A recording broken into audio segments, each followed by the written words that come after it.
بسم الله الرحمن الرحيم. تلك الرسل فضلنا بعضهم على بعض منهم من كلم الله ورفع بعضهم درجات وآتينا عيسى ابن مريم البينات وأيدناه بروح القدس ولو شاء الله ما اقتتل الذين من بعدهم من بعد ما جاءتهم البينات ولكن اختلفوا فمنهم من آمن ومنهم من كفر ولو شاء الله ما اقتتلوا ولكن الله يفعل ما يريد. يا أيها الذين آمنوا أنفقوا مما رزقناكم من قبل أن يأتي يوم لا بيع فيه ولا خلة ولا شفاعة والكافرون هم الظالمون. الله لا إله إلا هو الحي القيوم لا تأخذه سنة ولا نوم له ما في السماوات وما في الأرض ما ذا الذي يشفع عنده إلا بإذنه يعلم ما بين أيديهم وما خلفهم ولا يحيطون بشيء من علمه إلا بما شاء وسع كرسيه السماوات والأرض ولا يؤوده حفظهما وهو العلي العظيم. لا إكراه في الدين قد تبين الرشد من الغي فمن يكفر بالطاغوت ويؤمن بالله فقد استمسك بالعروة الوثقى لا انفصام لها والله سميع عليم. الله ولي الذين آمنوا يخرجهم من الظلمات إلى النور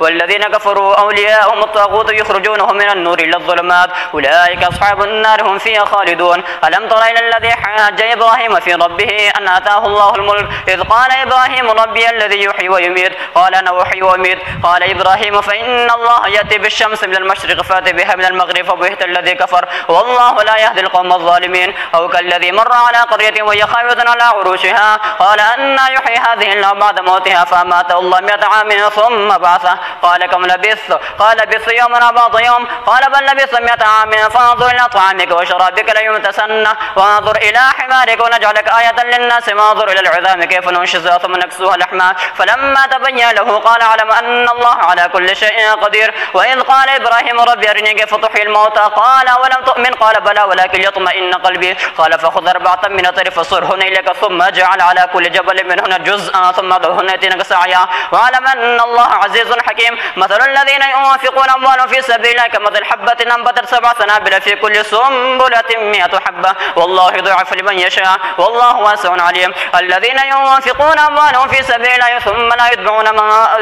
يتبعون ما أنفقوا منا ولا أذى لهم أجرهم عند ربهم ولا خوف عليهم ولا هم يحزنون. قول معروف ومغفرة خير من صدقة يتبعها أذى والله غني حليم. يا أيها الذين آمنوا لا تبدلوا صدقاتكم بالمن والأذى كالذي ينفق ماله رئاء الناس ولا يؤمن بالله واليوم الآخر فمثله كمثل صفوان عليه تراب فأصابه وابل فترى صلدا لا يقدرون على شيء مما كسبوا والله يهدي القوم الكافرين. ومثل الذين ينفقون أموالهم ابتغاء مرضات الله تثبيتا من أنفسهم كمثل جنة بربة أصابها وابل فآتت كلها ضعفين فإن لم يصبها وابل فطل والله ما تعملون البصير. أيود أحدكم ما تكون له جنة من نخيل وعنب تجري من تحت النهر له فيها من كل ثمرة وأصابه الكبر وله ذرية ضعفاء فأصابها إعصار وفي نار فاحترقت كذلك يبين الله لكم ما لعلكم تتفكرون. يا أيها الذين آمنوا أنفقوا من طيبات ما كسبتم ومما أخرجنا لكم من الأرض ولا تيمموا الخبيث منه تنفقون ولستم بآخذه إلا أن تغمضوا فيه واعلموا أن الله غني حميد. الشيطان يعدكم الفقر ويأمركم بالفحشاء والله يعدكم مغفرة منه وفضلا والله واسع عليم. يؤتي الحكمة من يشاء ويعطي الحكمة فقد أوتي خيرا كثيرا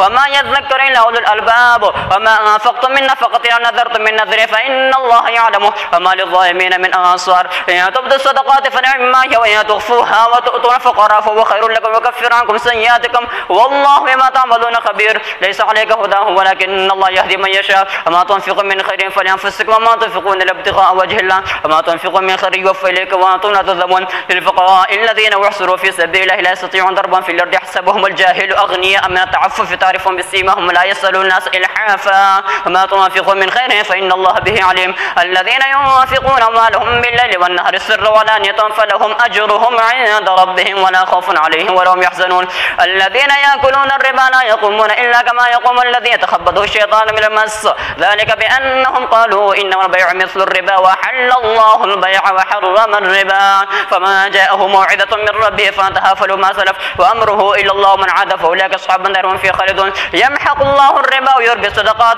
والله لا يحب كل كفار أثيم. إن الذين آمنوا وعملوا الصالحات وأقاموا الصلاة وآتوا الزكاة لهم أجرهم عند ربهم ولا خوف عليهم ولا هم يحزنون. يا أيها الذين آمنوا اتقوا الله وذروا ما بقي من الربا إن كنتم مؤمنين فإن لم تفعلوا فأذنوا بحرب من الله ورسوله وإن تبتم فلكم رؤوس أموالكم لا تظلمون ولا تظلمون وإن كان ذو عسرة فنذرة إلى ميسرة وأن تصدقوا خير لكم إن كنتم تعلمون واتقوا يوما ترجعون فيه إلى الله ثم توفى كل نفس ما كسبت وهم لا يظلمون. يا أيها الذين آمنوا إذا تداينتم بدين إلى أجل مسمى فاكتبوه وليكتب بينكم كاتب بالعدل ولا يأبى كاتب أن يكتب كما علمه الله فليكتب وليملل الذي عليه الحق وليتق الله ربه لا يبخس منه شيئا فإن كان الذي عليه الحق سفيها أو ضعيفا أو لا يستطيع أن يمله فليملل ولي بالعدل واستشهدوا شهيدين من رجالكم فإن لم يكونا رجلين فرجل وامرأتان مما ترضون من الشهداء تضل إحداهما فتذكر إحداهما الأخرى ولا يأبى الشهداء إذا ما دعوا ولا تسأموا أن تكتبوا صغيرا أو كبيرا إلى أجله ذلكم أقسط عند الله وأقوم للشهادة وأدنى ألا ترتابوا إلا تكون تجارة حاضرة تديرونها بينكم فليس عليكم جناح ألا تكتبوها واشهدوا إذا تبايعتم ولا يضار كاتب ولا شهيد وإن تفعلوا فإنه فسوق بكم واتقوا الله يعلمكم الله والله بكل شيء عليم وإن كنتم على سفر ولم تجدوا كاتبا فرهان مقبوضة فإن أمن بعضكم بعضا فليؤدي الذي أؤتمن أمانته وليتق الله ربه ولا تكتموا الشهادة ومن يكتمها فإنه آثم قلبه والله ما تعمل عليم لله ما في السماوات وما في الأرض وإن تبدوا ما في أنفسكم وتخفوه يحاسبكم به الله فيغفر لمن يشاء ويعذب من يشاء والله على كل شيء قدير آمن الرسول بما أنزل إليه من ربه والمؤمنون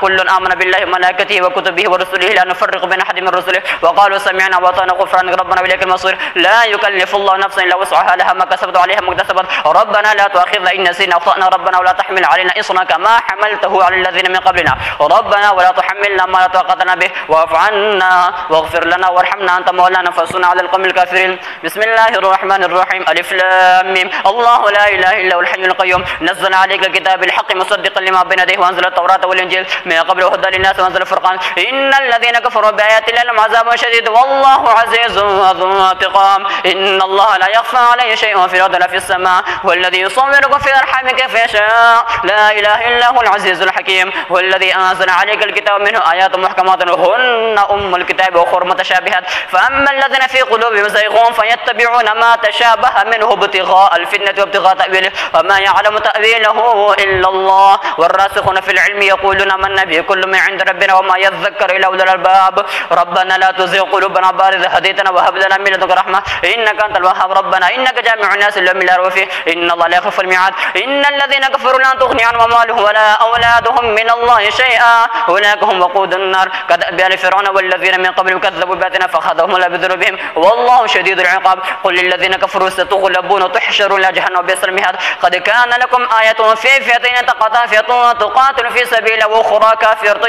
يرونهم مثل رأي العين والله يؤيد بنصر من يشاء إن في ذلك لعبرة لأولي الأبصار زجر الناس حب الشهوات من النساء وبنين وقناطير المقنطرة من الذهب والفضة والخيل المسومة والأنعام والحرث ذلك متاع الحياة الدنيا والله عنده حسن المآب قل أنبئكم بخير من ذلكم للذين اتقوا عند ربهم جنات تجري من تحتها النار خالدين فيها وأزواج مطهرة ورضوان من الله والله بصير بالعباد الذين يقولون ربنا إننا آمنا فاغفر لنا ذنوبنا وقنا عذاب النار الصابرين والصادقين والقانتين والموافقين والمستغفرين بالأسحار شهد الله أنه لا إله إلا هو الملائكة وذو العلم قائما بالقسط لا إله إلا العزيز الحكيم إن الدين عند الله الإسلام وما اختلف الذين أوتوا الكتاب إلا من بعد ما جاءهم العلم بغيا بينهم ومن يكفر بآيات الله فإن الله سريع الحساب فإن حاجوك فقل أسلمت وجهي لله ومن اتبعني وقل للذين أوتوا الكتاب والأميين أسلمت فإن أسلموا فقد اهتدوا وإن تولوا فإنما عليك البلاغ والله بصير بالعباد إن الذين يكفرون بآيات الله ويقتلون النبيين بغير حق ويقتلون الذين يأمرون بالقسط من الناس فبشرهم بعذاب أليم أولئك الذين حبطت أعمالهم في الدنيا والآخرة ما لهم من ناصرين ألم تر إلى الذين أوتوا نصيبا من الكتاب يدعون إلى كتاب الله ليحكم بينهم ثم يتولى فريق منهم معرضون ذلك بأنهم قالوا لا تمس النار إلا أيام معدودات وغرهم في دينهم ما كانوا يفترون فكيف إذا جمعناهم اليوم لا ريب فيه ووفيت كل نفس ما كسبت وهم لا يظلمون قل اللهم مالك الملك تؤتي الملك من تشاء وتنزع الملك ممن تشاء وتعز من تشاء وتذل من تشاء بيدك الخير إنك على كل شيء قدير تولج الليل في النهار وتولج النهار في الليل وتخرج الحي من الميت وتخرج الميت من الحي وترزق من تشاء بغير حساب لا يتخذ المؤمنون الكافرين أولياء من دون المؤمنين ومن يفعل ذلك فليس من الله في شيء أن تتقوا منه تقى ويحذركم الله نفسه وإلى الله المصير قل إن تخفوا ما في صدوركم وتبدوه يعلمه الله ويعلم ما في السماوات ما في الأرض والله على كل شيء قدير يوم تجد كل نفس ما عملت من خير محضر ما عملت من سوء تود لو أن بينها أمدا بعيدا ويحذركم الله نفسه والله رؤوف بالعباد قل إن كنتم تحبون الله فاتبعوني يحببكم الله ويغفر لكم ذنوبكم والله غفور رحيم قل أطيعوا الله والرسول فإن تولوا فإن الله لا يحب الكافرين إن الله اصطفى آدم ونوح وآل إبراهيم وآل عمران على العالمين ذرية بعضها من بعد والله سميع عليم. إذ قالت امرأة عمران ربي إني نذرت لك ما في بطني محررا فتقبل مني إنك أنت السميع العليم. فلما وضعتها قالت ربي إني وضعتها أنثى والله أعلم بما وضعت وليس الذكر كالأنثى وإني سميتها مريم وإني أعيذها بك وذريتها من الشيطان الرجيم. فتقبلها ربها بقبول حسن وانبتها نباتا حسنا وكفل زكريا. كلما دخل عليها زكريا المحراب وجد عند رزقه قال يا مريم أنى لك هذا؟ قالت هو من عند الله إن الله يرزق من يشاء بغير حساب. هنالك دعا زكريا ربه قال ربي هب لي من لدنك ذرية طيبة إنك سميع الدعاء. فنادته الملائكة وهو قائم يصلي في المحراب أن لبشر بيحيى مصدقا بكلمة من الله وسيدا وحصورا ونبيا من الصالحين. قال ربي أنى يكون لي غلام وقد بلغني الكبر وامرأتي عاقر. قال كذلك الله يفعل ما يشاء. قال ربي اجعل لي آية. قال آيتك ألا تكلم الناس 3 أيام إلا رمزا واذكر ربك كثيرا وسبح بالعشي والإبكار. وإذ قالت الملائكة يا مريم إن الله اصطفاك وطهرك وصفاك على نساء العالمين يا مريم اقنتي لربك واسجدي واركعي مع الراكعين ذلك من أنباء الغيب نوحيه لك وما كنت تدري إذ يلقون أقلامهم يكفل مريم وما كنت تدري إذ يختصمون. إذ قالت الملائكة يا مريم إن الله يبشرك بكلمة منه اسمه المسيح عيسى بن مريم وجيها في الدنيا والآخرة من المقربين ويكلم الناس في المهد وكهلا من الصالحين. قالت ربي أنى يكون لي ولد ولم يمسسني بشر. قال كذلك الله يخلق ما يشاء إذا قضى أمرا فإنما يقول له كن فيكون. ويعلمه الكتاب والحكمة والتوراة والإنجيل ورسولا إلى بني إسرائيل أني قد جئتكم بآية من ربك أن يخلق لكم يتين كهيئة الطير فأنفخ فيه فيكون طيرا بإذن الله ويبرئ الأكمه والأبرص وأحيي الموتى بإذن الله ونبئكم ما تأكلون ما تدخرون في بيوتكم إن في ذلك لآية لكم إن كنتم مؤمنين ومصدقا لما بين يدي من التوراة ولأحل لكم بعض الذي حرم عليكم وجئتكم بآية من ربكم فاتقوا الله وأطيعون إن الله ربي وربكم فاعبدوا هذا صراط مستقيم. فلما حس عيسى منه الكفر قال من أنصاري إلى الله؟ قال الحواريون نحن أنصار الله آمنا بالله واشهد بأننا مسلمون. ربنا آمنا بما أنزلت واتبعنا الرسل فاكتبنا مع شاهدين ومكروا ومكر الله والله خير الماكرين. إذ قال الله يا عيسى إني متوفيك ورافعك إلي مطهرك من الذين كفروا وجاعل الذين تبعوك فوق الذين كفروا إلى يوم القيامة ثم إلي مرجعكم فأحكم بينكم فيما كنتم فيه تختلفون. فأما الذين كفروا فأعذبهم عذابا شديدا في الدنيا والآخرة ما لهم من ناصرين وأما الذين آمنوا وعملوا الصالحات فيوفيهم أجورهم والله لا يحب الظالمين. ذلك نتلوه عليكم من الآيات والذكر الحكيم. إن مثل عيسى عند لك مثل آدم خلقه من تراب ثم قال له كن فيقول الحق من ربك فلا تكن من الممترين. فمن حاجك فيه من بعد ما جاءك من العلم فقل تعالوا ندعو أبناءنا وأبناءكم ونساءنا ونساءكم وأنفسنا وأنفسكم ثم نبتهل فنجعل لعنة الله على الكاذبين. إن هذا لهو القصص الحق وما من إله إلا الله وإن الله هو العزيز الحكيم. فإن تولوا فإن الله عليم بالمفسدين. قل يا أهل الكتاب تعالوا إلى كلمة سواء بيننا وبينكم ألا نعبد إلا الله ولا نشرك به شيئا ولا يتخذ بعضنا بعضا أربابا من دون الله. فإن تولوا فقولوا اشهدوا بأننا مسلمون. يا أهل الكتاب لم تحاجون في إبراهيم وما أنزل التوراة والإنجيل إلا من بعده أفلا تعقلون. ها أنتم هؤلاء حاجتم فيما لكم بعلم فلم تحاجون فيما ليس لكم به علم والله يعلم وأنتم لا تعلمون. ما كان إبراهيم يهوديا ولا نصرانيا ولكن كان حنيفا مسلما وما كان من المشركين. إن أولى الناس بإبراهيم للذين تبعوه وهذا النبي والذين آمنوا والله ولي المؤمنين. ود طائفة من أهل الكتاب ليضلونكم وما يضلون إلا أنفسهم ما يشعرون. يا أهل الكتاب لم تكفرون بآيات الله وأنتم تشهدون. يا أهل الكتاب لم تلبسون الحق بباطل وتكتمون الحق وأنتم تعلمون. وقالت طائفة من أهل الكتاب آمنوا بالذي أنزل على الذين آمنوا وجه النهار واكفروا آخره لعلهم يرجعون. ولا تؤمنوا إلا لما تبع دينكم قل إن الهدى هدى الله يؤتى أحد مثل ما أوتيتم ويحاجكم عند ربكم قل إن الفضل بيد الله يؤتيه من يشاء والله واسع عليم يختص برحمته من يشاء والله ذو الفضل العظيم. ومن أهل الكتاب من تأمنه بقنطار يؤديه إليك ومنهم من تأمنه